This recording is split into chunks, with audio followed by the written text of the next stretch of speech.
Well, live went a bit wrong, so I'm just going to record this video and upload it to my YouTube so I can, get some thoughts across on it. But yeah, so that felt good to get it out there because it's been a year since we roughly started shooting it. Obviously, that's during the pandemic, and so there was a lot of time in between shoots, unfortunately. But we got there, um, and I'm extremely thankful of everyone, cast and crew, um, because it was quite bold, something to try and do, especially during a pandemic in the northeast of England. So yeah, hopefully people dig it. It's not it's not gonna be for everyone, especially when it comes to comic book stuff. People have their own ideas of what characters should be like and whatnot, but I always just like the idea of incorporating characters that I liked, and then with other filmmakers that I like. So John Carpenter, especially some early Michael Mann, a film called Thief that I love, and James Cameron's original Terminator flick. So yeah, man, attempt to do something quite violent, um, not for kids. So there is a plan to put a kid-friendly version on the Blu-ray.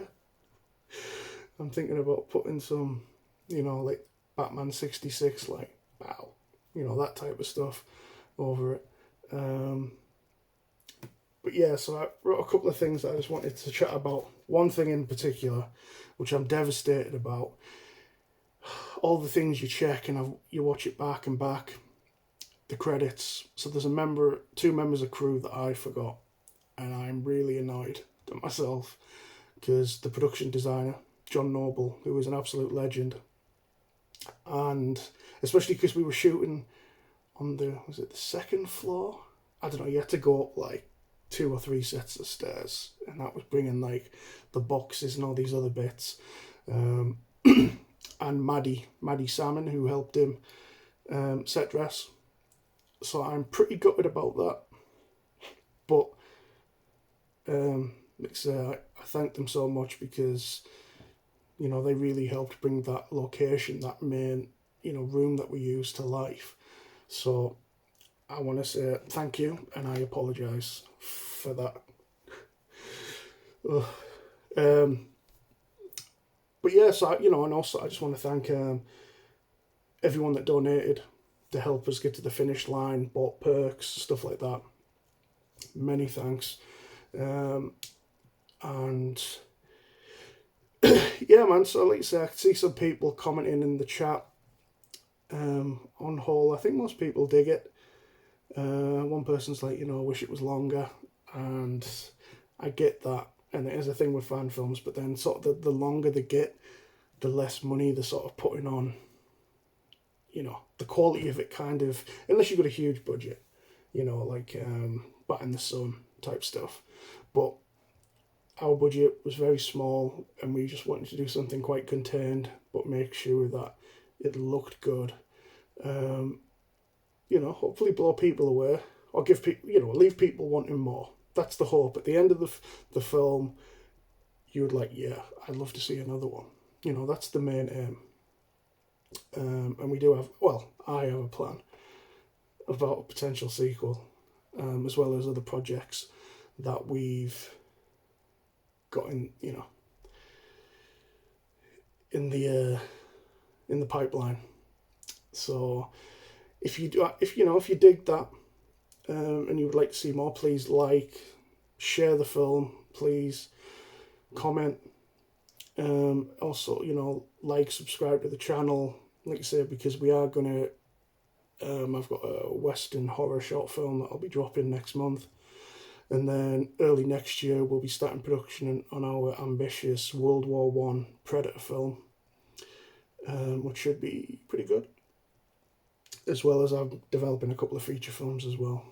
So, but yeah, man, I appreciate everyone watching it. Hopefully, more people will see it. Hopefully, dig it. because we attempted to do something a little different. So yeah, I'll probably at some point down, I don't know, once the dust has settled, probably come back and do another chat, or hopefully it'll get picked up by a few websites and then people can maybe do little reviews, stuff like that. That'd be great, and I'm always up for doing interviews and stuff like that. So, but anyway, man, thanks to my whole team, especially Jacob Anderton and my fellow producer who was there on set, and just super just chill guy, great to have around, and kept me right. Same with Alex, my first AD, and Michelle, who was the production manager, who was also Petra in it, the Russian lady. So she had to do two jobs. And Scott Coulter, who was my DOP, who again called in so many favours and got a great crew together. And yeah, man, I'm really happy with how it looks, how it's come together. It was my first time doing something this kind of action orient, full on really action wise for me. And then working with VFX people and stuff like that. Like, we didn't have lots of VFX shots, but when you're firing guns and obviously muzzle flashes and stuff, it was a first for me. So it's been exciting. But yeah, so those are my early thoughts from it. I'll see what the buzz is. Obviously, if there is any, and I'll check the YouTube comments and see. When it gets a bit tasty. So, but yeah, thank you so much to everyone, my cast and crew, Chloe and Meg, who did the costumes. Obviously, that's quite a big part of when you're doing a fan film, especially Batman and Punisher. So yeah, that's brilliant. Thank you very much for that.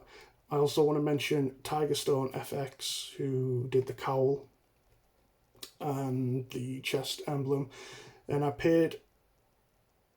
Well, at the end of the film, at the credits, it says in memory of Fraz, who was a lovely guy who was quite close with Jacob, who sadly passed away.